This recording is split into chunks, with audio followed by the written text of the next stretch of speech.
Pakistan Peoples party کی جانب سے فوجی عدالتوں میں توسیع کے حوالے سے APC کی ناکامی کے بعد پاکستان پیپلز پارٹی کے شریک چیئرمین آصف علی زرداری نے فوجی عدالتوں میں توسیع کے لیے 9 نکاتی تجاویز پیش کری۔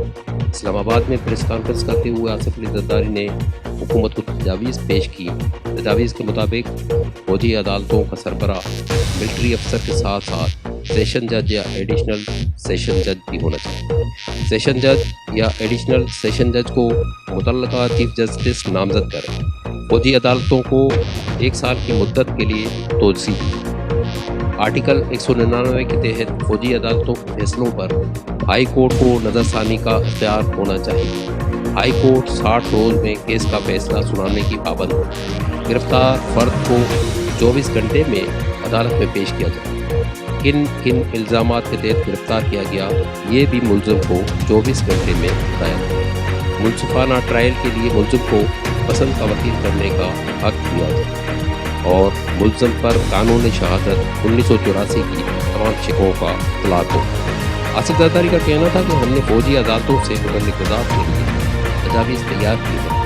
اس کا ہرگز یہ مطلب نہیں کہ ہم فوجی عدالتوں کو مخالف ہیں۔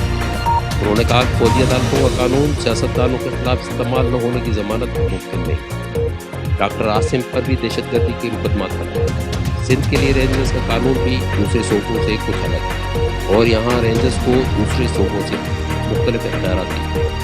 پیپلز پارٹی کے شریک چیئرمین نے کہا کہ پاکستانی قوم، افواج اور ہم ایک ہیں، اتحاد کے ساتھ دہشت گردوں کا مقابلہ کریں گے، جبکہ پاکستان پیپلز پارٹی دہشت گردوں کے خلاف ہمیشہ سے لڑتی رہی ہے اور لڑتی رہے گی۔ اس سے پہلے پیپلز پارٹی کی کل جماعتی کانفرنس فوجی عدالتوں کے قیام سے متعلق کسی بھی نتیجے کے بغیر ختم ہو گئی تھی۔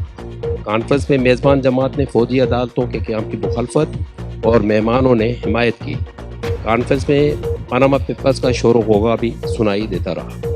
سابق صدر آصف علی زرداری کی زیر صدارت کل جماعتی کانفرنس ختم ہو گئی اور اس کے اختتام پر کسی بھی نوعیت کا کوئی اعلامیہ جاری نہیں کیا گیا تھا۔ کانفرنس میں فوجی عدالتوں کے قیام کے حوالے سے کوئی بھی اتفاقی رائے دکھائی نہیں دیا۔ دریا ثنا اجلاس میں ایک طرف حکمران جماعت نواز لیگ کو مدعو ہی نہیں کیا گیا، جبکہ PTI اور MQ نے بھی کانفرنس سے دور رہنے میں عافیت سمجھی۔ کانفرنس میں اکثریتی جماعتوں نے فوجی عدالتوں کی حمایت کی اور انہیں وقت کی اہم ضرورت قرار دیا، جبکہ پیپلز پارٹی نے مزید مشاورت کا آپشن رکھا۔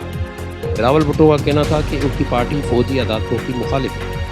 کانفرنس میں شرکت کرنے والے اہم رہنماؤں میں پیپلز پارٹی پارلیمنٹرین کے صدر آصف علی زرداری، بلاول بھٹو زرداری، اعتزاز احسن، سید خورشید شاہ، JUI کے مولانا فضل الرحمان، جماعت اسلامی کے امیر سراج الحق، ANP کے غلام احمد نور، باٹا کے شاہ جی گل آفریدی، نیشنل پارٹی کے میر حاصل فیضل، کاف لیگ کے چودھری شجاعت حسین، کامل علی آغا، BNP کے اسرار اللہ زہری سمیت 13 پارٹیوں کے رہنما شامل ہیں۔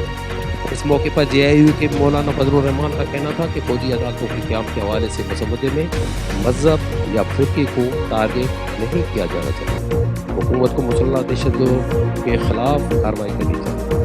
شیخ رشید نے کانفرنس میں فوجی عدالتوں کی حمایت کی اور کہا کہ تمام جماعتیں ان عدالتوں کی حامی ہیں۔ انہوں نے آصف علی زرداری پر زور دیا کہ وہ حکومت مخالف کردار ادا کریں۔ اس پر زرداری کا کہنا تھا کہ پاناما کیس میں ان کے وکلاء نے کیس خراب کر دیا تو دعا ہی کر سکتے ہیں۔